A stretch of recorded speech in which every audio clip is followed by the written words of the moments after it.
Dr. Jimmy Gutman is a board-certified emergency physician who now practices family medicine. He received his training at the University of Calgary and took up his residency in emergency medicine at Emory University in Atlanta, Georgia, where he was chief resident. Upon his return to Canada, he went on to an accomplished career, eventually becoming the undergraduate director and residency training director of emergency medicine at McGill University in Montreal.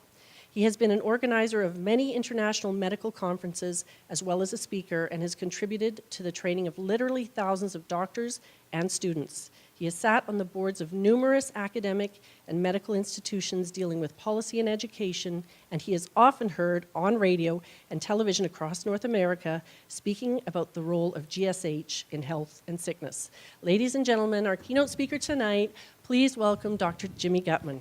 Thank you. Wow, you're good. You're good. So what do you think, Garth Brooks or Britney Spears? I hope it's Garth Brooks. Let's get right into it. Wow, I always get anxious looking at my own picture. Thank God I didn't wear the same tie. So how are you all doing?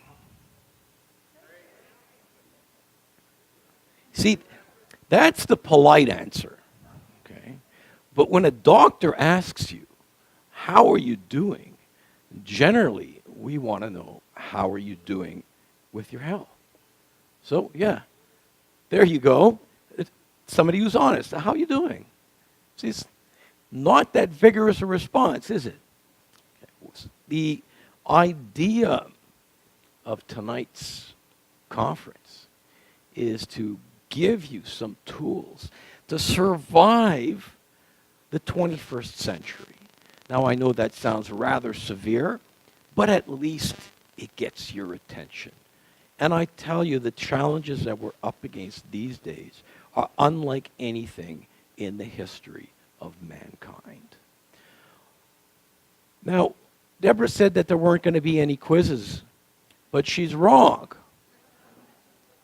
I'm gonna give you a little quiz over here. I'm going to show you some pictures, and I want you to think of a phrase or a statement that links all of these pictures, a common idea. Here we have a picture of a bunch of smokestacks spewing out pollution in East End, Montreal. Of course, you here in Kelowna don't have that problem.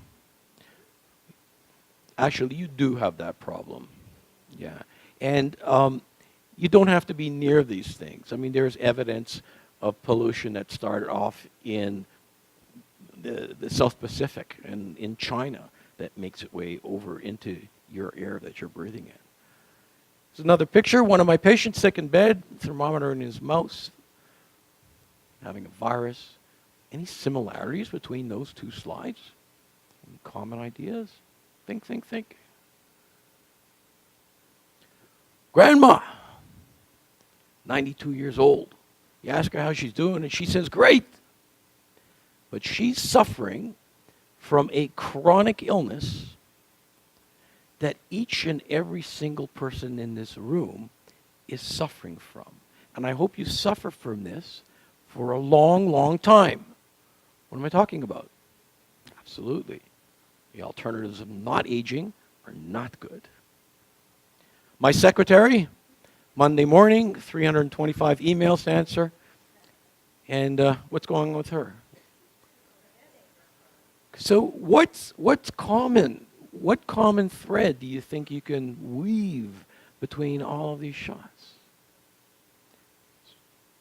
Who said that? What's your name? Mandy? Mandy gets a free book. Mandy gets a free book on me. See, here's another shot. It has to do with the immune system. Here's somebody, and you can appreciate this.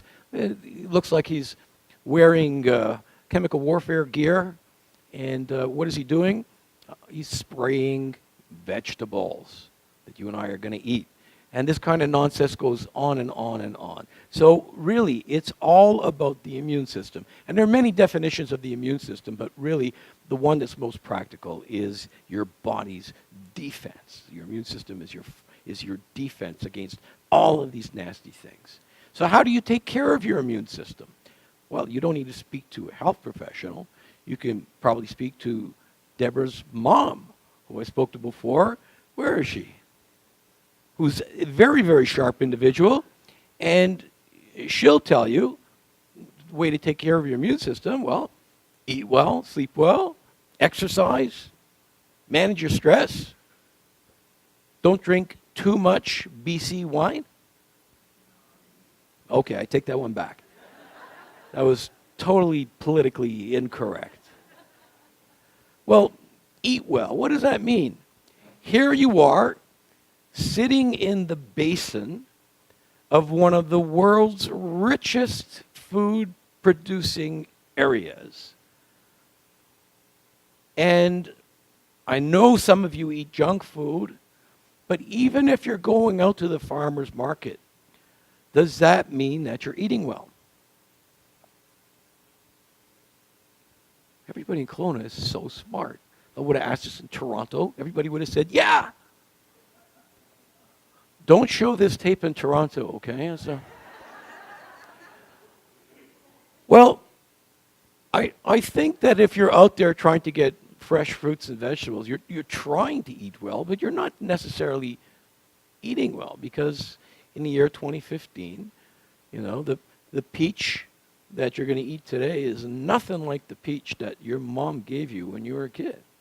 Just ain't the same. Are y'all sleeping well? Well, just statistically, half of you are not sleeping well. And this will have an effect on your immune system. Not just on your immune system, get this, and your research also suggests if you're not sleeping well, you're probably getting fat. And that has to do with weight loss and weight control. So, not sleeping well. Y'all exercising? This is a crazy city. This is a crazy city. Good, good, good. One of the healthiest cities in Canada. I believe it. I believe it. And having spoken to the health professionals last night, which included doctors, naturopaths, pharmacists, I absolutely believe it, because they are right on top of their game. They knew all about this stuff. So although you have a shortage of GPs here, the ones that you have and the other ancillary healthcare professionals are great, beyond great. Good for you. Stress management, again, okay, doesn't work. No one in Kelowna has stress. Lifestyle, well, these are bottles of beer, but it should have been bottles of BC wine. Okay, but that, those are things that any intelligent person who's been around any amount of time could tell you. It doesn't have to be a health professional. But there's going to be something else added to this list in the next few years. It's certainly on my list, and that's raise your glutathione levels. Glutathione. And that might be a bit of a mouthful, but it's something that you already have in your body. Every cell of your body manufactures glutathione. And if that's for me, tell them I'm busy. Glutathione has been called a lot of things, but it really is one of the most important things to protect you from getting sick. Now, who's not heard of this word before? Okay. Generally, most people have not heard of glutathione before, but I guarantee you that in the next 2 or 3 years, everybody will be using the word glutathione as commonly as we use words like antioxidant, because there's been well over 100,000 medical articles written on this topic. And this is an avalanche of information that is going to come crashing onto your websites and health magazines and newspapers. This is I like to say cutting edge, but really it's been around in the medical community for a while. It just hasn't raised its head and raised the level of awareness. And we managed to fix that, some of that a little bit last night. So glutathione, what does glutathione do? When I speak to a medical audience, I can talk about 40 or 50 things that glutathione does in your cell. But for y'all, since I don't want to put you to sleep before 9 o'clock, we can talk about 3. And the way to remember those 3 is to remember the word AID. What does this stand for? A stands for antioxidant, I stands for the immune system, and D stands for detoxification. Let's look at these in turn. Now, I hope I'm not patronizing anybody here, because I didn't know who's going to show up and what your backgrounds are. So I'm just going to review a few things. Antioxidants. If you want to know what an antioxidant is, you need to know what an oxidant is. You need to know what oxidation is. And here's some common examples. Some nails, I left them in the backyard for a couple of weeks. What happened? They rusted. This is oxidation. Same day, I left a tub of butter out in the sun. What happened? My wife turned rancid, and so did the butter. This is oxidation. What happens when you cut an apple in half and leave it on your counter for 20, 30 minutes?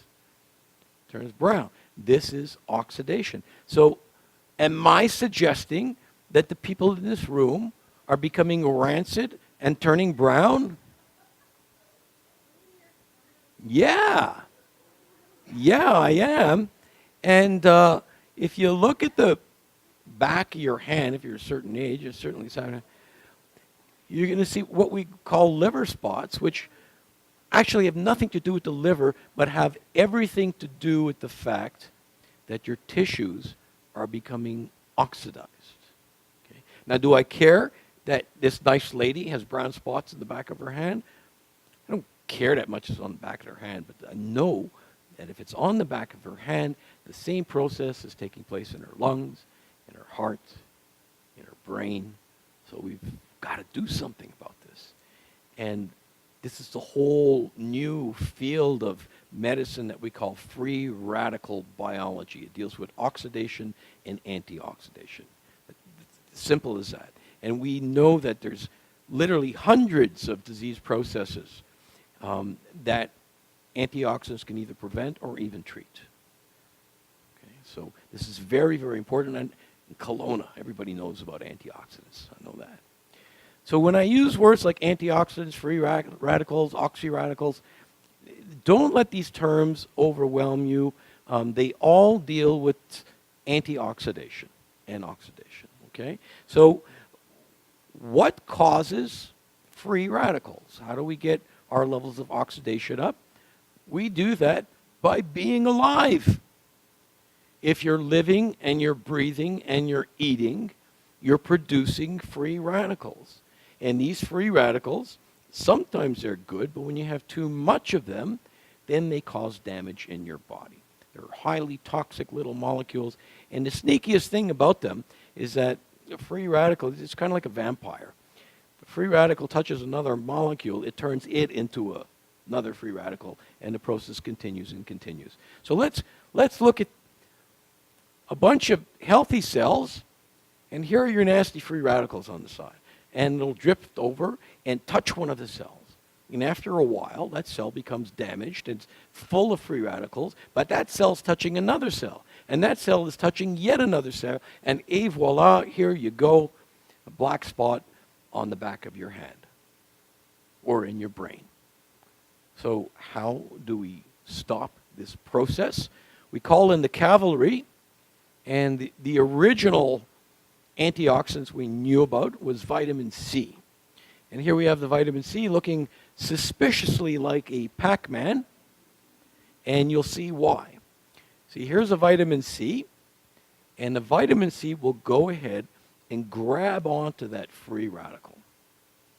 Now that's great because it's neutralized the free radical. The problem is that it's also neutralized itself. So at this point in time, if nothing else happened, you would just get rid of this free radical antioxidant complex. When I say get rid of it, well, let me give you a real-life example. Did you ever look at the color of your pee after you've taken the vitamin C pill? And that's what you're seeing. You're peeing out your vitamin C free radical complex. If that was the case, we'd have to be eating fruits and vegetables all day long to continue this process. But there's something else going on that prevents us from having to do that. Up to this point, most of the people in the audience who know antioxidants, they get this. Let me show you something that's a bit new to some of you. The vitamin C can find a glutathione molecule or a complex of glutathione molecules. And watch what happens. It hands the free radical off to the glutathione, and there you go. It's liberated to continue to do more work. So it picks up another one, and the process can continue over and over again. And what's happening is that the glutathione is recharging, re-energizing this vitamin C molecule. And it's not just vitamin C. Every single antioxidant known to science, and there are thousands of them, do the same thing. They unload their free radicals into a glutathione system, and that is why we call glutathione the master antioxidant, because this whole process of antioxidation would not take place were it not for the glutathione molecule. So that's A, glutathione, the master antioxidant. I, the immune system. Why do we have an immune system? We have an immune system to make sure there isn't crap in our body. It's not supposed to be there. And when I say crap, I guess the medical term would be more accurately called a foreign antigen. And what kind of examples of foreign antigens do we have? Here we see a picture of bacteria. Now, do you all have bacteria in or on your body? You all nodding your head, yes. That was an easy quiz question. Here's the hard quiz question. Measured in weight, how much bacteria do you think you have in and on your body? Who said that? Excellent answer. He said 3 pounds. It's actually, that's very good. It's about 4 or 5 pounds of bacteria that we're schlepping around. You're healthy. Well, you see, most of the bacteria that we're schlepping around, though, is living in our intestines. And most of those are, in fact, good for our health. They help us digest food, and they're actually part of our own immune system. We have more bacterial cells in our body than we have human cells in our body. That's quite something. But these generally help out. These are good bacteria. But we have a mixture of good bacteria and bad bacteria. How does your body know what's a good bacteria and what's a bad bacteria? The immune system. If we didn't have an immune system to make that recognition, you die from the bacteria living in your colon. Here's another one. Here's a fungus growing in a plate. Do we have fungus on our body? Is there fungus among us?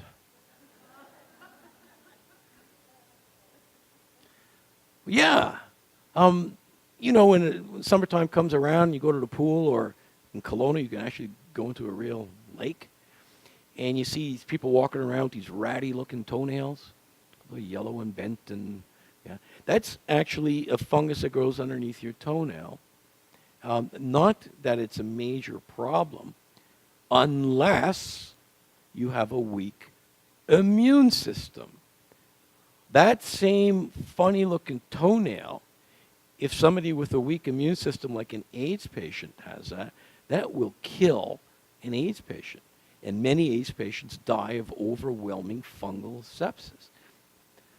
Viruses. How many new viruses have you read about in the last 5 years?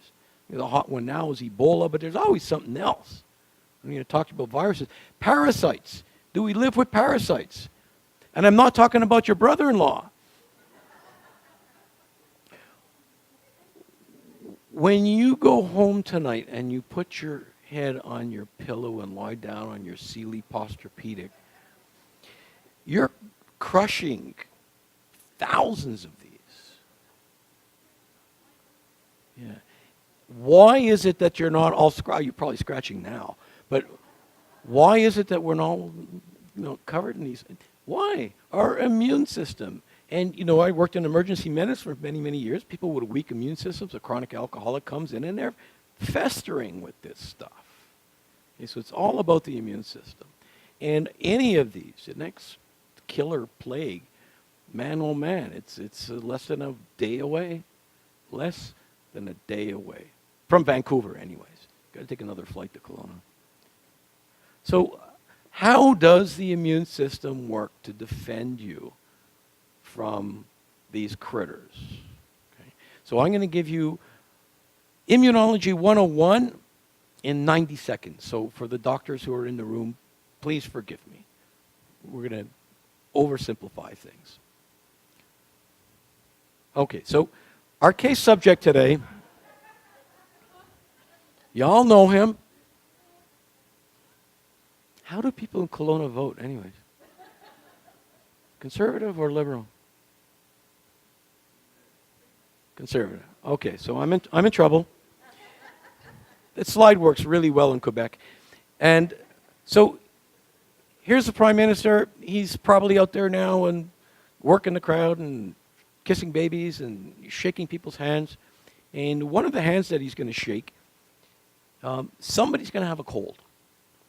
And they're going to have this nice glob of viral secretions on their finger. And pass it on to Mr. Harper, who then is going to be asked a tough question, and he's going to rub his eye or rub his nose, and giving that viral particle a chance to get into his body.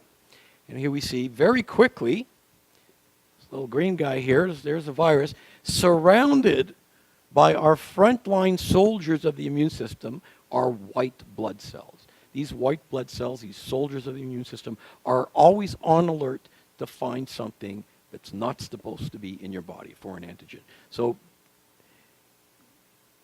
foreign antigen, are we talking about one viral particle? In 20 or 30 minutes, Mr. Harper will have hundreds of thousands, if not millions, of viral particles in his body. But he's only got a fixed amount of white blood cells. There's only a set number of these soldiers. So what does he do? The white blood cells themselves will start to divide. They'll clone themselves.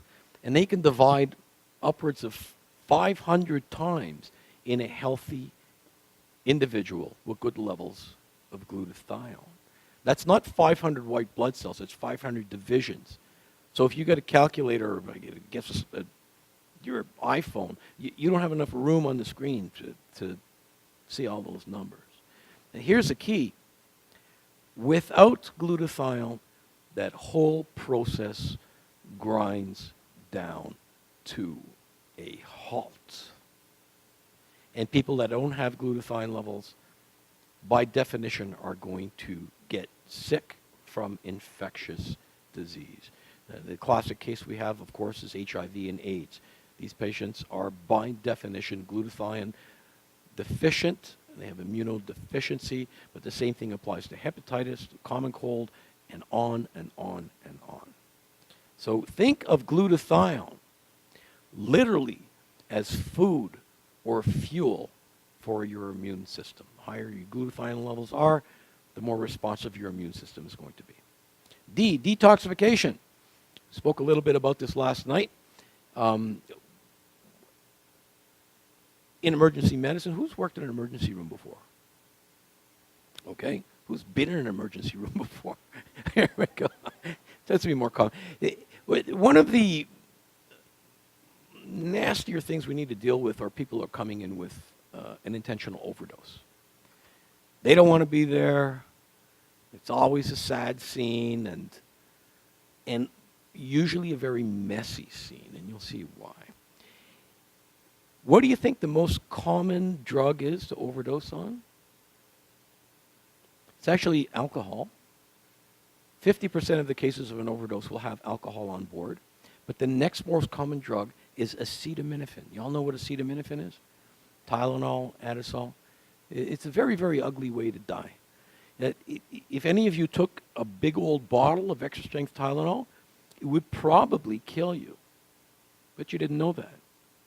Why do you think they make children's Tylenols in these little bottles? So when the little bugger opens it up and downs them all, he doesn't kill himself. And I say he because statistically it's usually a little boy that will do that. It's not an innocuous medication. It can cause a lot of harm. And the way it kills you, it takes its time. It takes about 2 to 5 days, after which your liver falls apart. Okay? I think it's a great thing that it takes 2 to 5 days to kill you. I think that's great. You're all looking at me like, what is this guy talking? It's great because usually after the night that you've had this impulse to do it, or you sober up, you wake up the next morning and you go, oh my God, what have I done? Either yourself or your friend or your spouse will drag you over to the emergency department. And if I can get my hands on you in 24 to 48 hours, I can save your life. See, I've got this 4 or 5 day window. I can save your life. How do I save your life? I save your life by raising your glutathione levels. So most doctors understand raising glutathione. Yeah, we do that in acetaminophen overdose. But what is not that well known, look at this list of toxins that we're exposed to every day of every week. And if this screen went down into the basement of the hotel, I can continue to fill the screen with toxins that we absolutely require glutathione for its elimination. Cigarette smoke, automobile exhaust, pesticides and herbicides. And why do I have a picture of fish here? Mercury, and on and on and on. Food that we eat, the stuff that we use to clean our floor, the fumes coming out of the paint on the wall, were it not for glutathione, we would succumb to the environment in days. And by no coincidence, the highest levels of glutathione to be found in your body is in your liver, which is, after all, your major organ of detoxification. So let's get onto a couple studies here. Here we see a graph. This is your age, 100, 80, 60, 40, and this is your glutathione levels in normal subjects. And you'll see the older you get, the lower your glutathione levels become. Somebody my age, between 30 and 60, I could be missing 20, 30, 40% of my glutathione levels were I not taking care of something. And what happens is as your glutathione levels drop, you open up the door to diseases of aging. Can you think of some diseases of aging? Alzheimer's, diabetes, Parkinson's, heart disease, cancer, certain cancers like prostate cancer, absolutely, that's a disease of aging. Alzheimer's.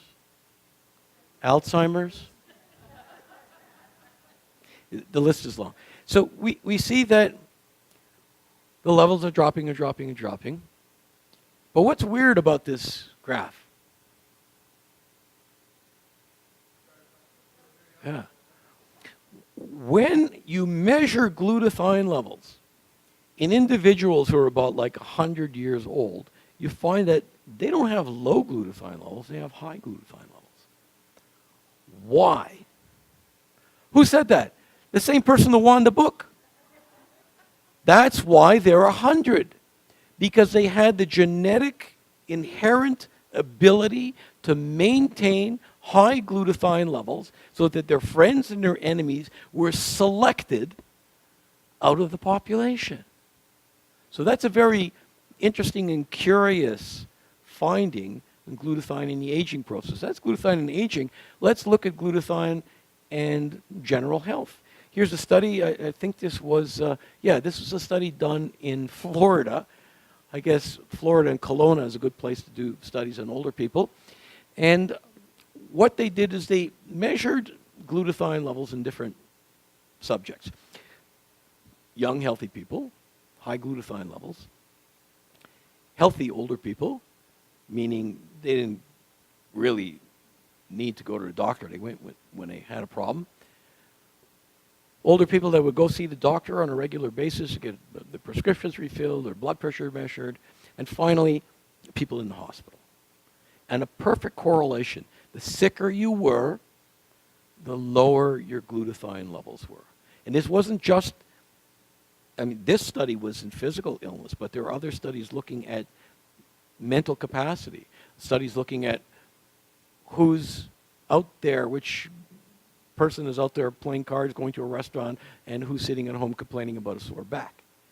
So glutathione, correlation with age, glutathione, correlation with general health. Well, what about healthy people? Here's a study that we did at McGill University where we took young athletes, and at the beginning of the summer, we put half of them on Immunocal, which is a glutathione precursor, and half of them on a placebo. And we had them work out over the summer. At the end of the summer, we brought them back and measured them for muscle strength. And their performance, their muscle strength and endurance was between 10 and 15% more in the Immunocal. This is crazy numbers. Crazy numbers considering high-end athletes are trying to get another 0.5% to win a gold instead of getting 5th place. And when we published this study, the phone was ringing off the wall. Trainers, owners of teams, individual players. The other day, I showed this slide to, I think it was a bunch of young soccer players. And I said the phone was ringing off the wall. And they looked at me like, what? You have phones on the wall? So it's not just sick people. It's not just old people. Even the healthiest individual can benefit from this. Who can't benefit from being stronger, faster, having more energy, smarter? We're doing studies in the brain now. I mean, this is for everybody. So if you remember these three things, AID, then you probably understand 90% of what glutathione does.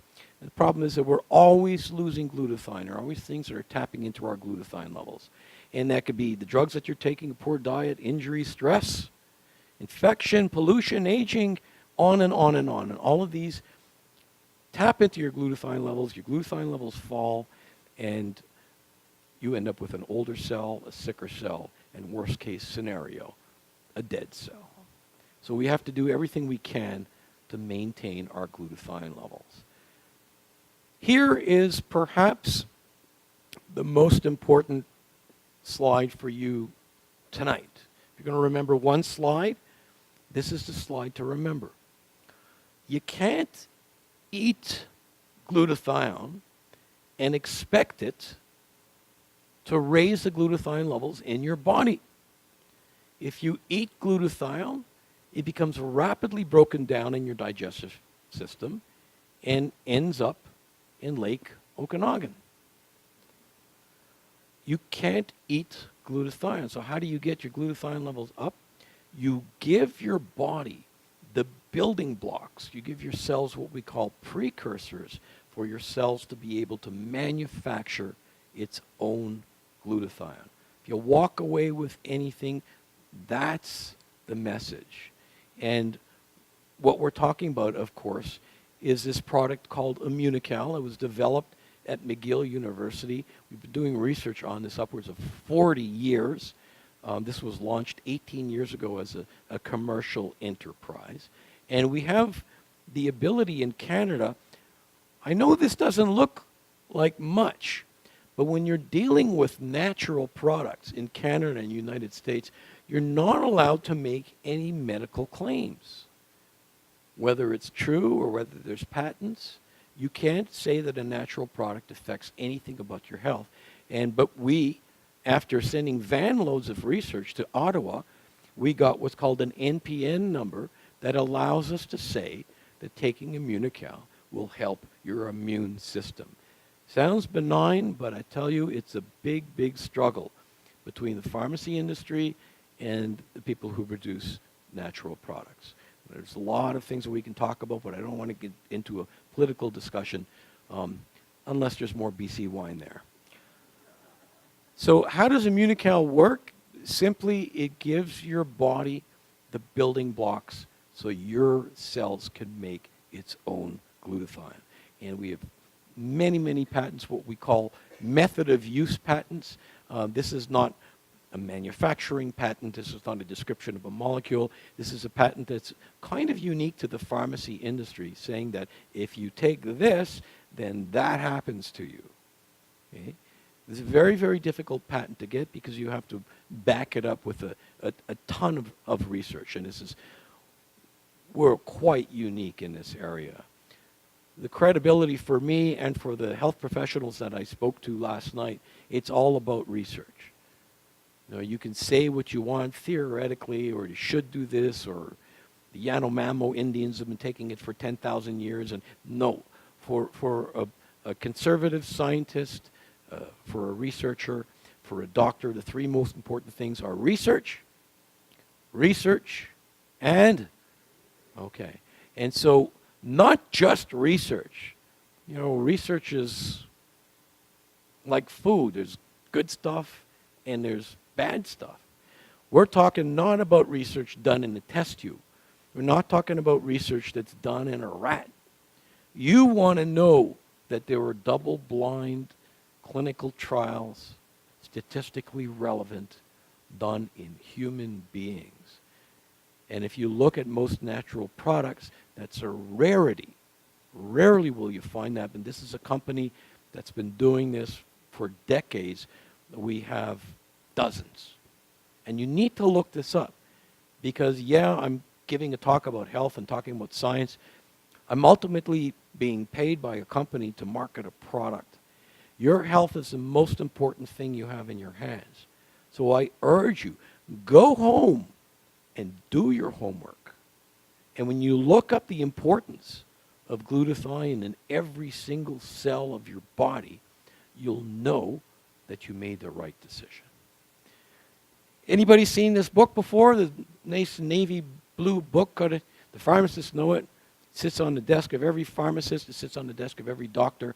What it has is all the prescriptions that I can write your prescription for, all the pharmaceuticals. But there's a non-pharmaceutical, non-prescription thing in there under I called Immunocal. So if you want, and I'm a doctor, I urge you always tell your health professional not only what drugs you're taking, but they need to know what supplements you're taking. And if you speak to a pharmacist, they really want to know what supplements you're taking because there could be drug supplement interactions and all this other stuff.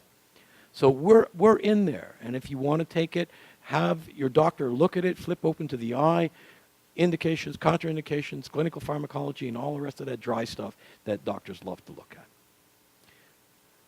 So after all that, how you all doing?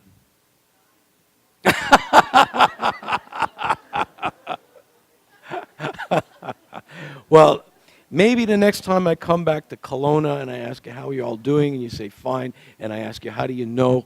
You'll tell me, you're taking Immunocal and raising your glutathione levels. Thank you very much.